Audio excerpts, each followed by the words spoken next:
The immigration I wasn't there and I don't know anything about it. Obviously, it's not language I would have used, but we can't afford to get distracted by remarks that get made. We got work to do, and part of what we need to do is to find a solution for the DACA. These young adults came as children, and I'm committed to doing that on a bipartisan basis. But it can't just be an agreement between 6 senators. It has to be one that will pass both houses and that the president will sign. But I spoke to the president at 10 o'clock on Thursday morning.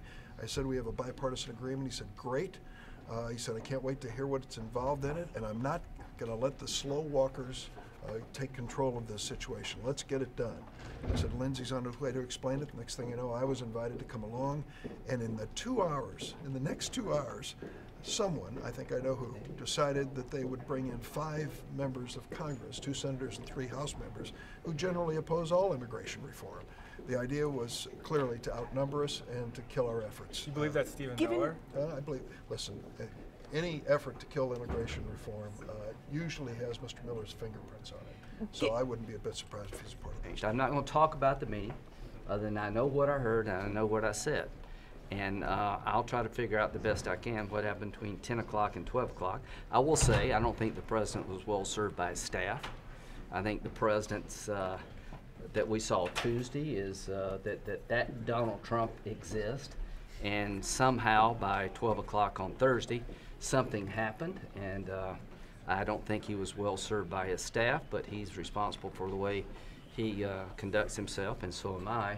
I think the president's words on a consistent basis have been bigoted and discriminatory against others. I don't want to judge his heart. I can't look into his soul.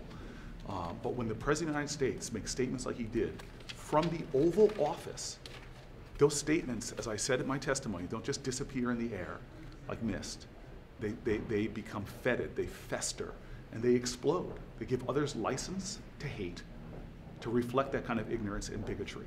So I don't think we're as far apart as people would lead them to believe, but that last 10–15% is going to require people to get in the room. The very people that were in the meeting the first part of the week need to get back together, and that's how you get the problem solved. I think we are facing a shutdown this Friday. If we can't at least come to the architecture of a deal agreed to by leadership in the White House before Friday, and I'll stay all night, I'll stay all week, I'll meet with anyone, I think we ought to be willing to meet each other and find a compromise.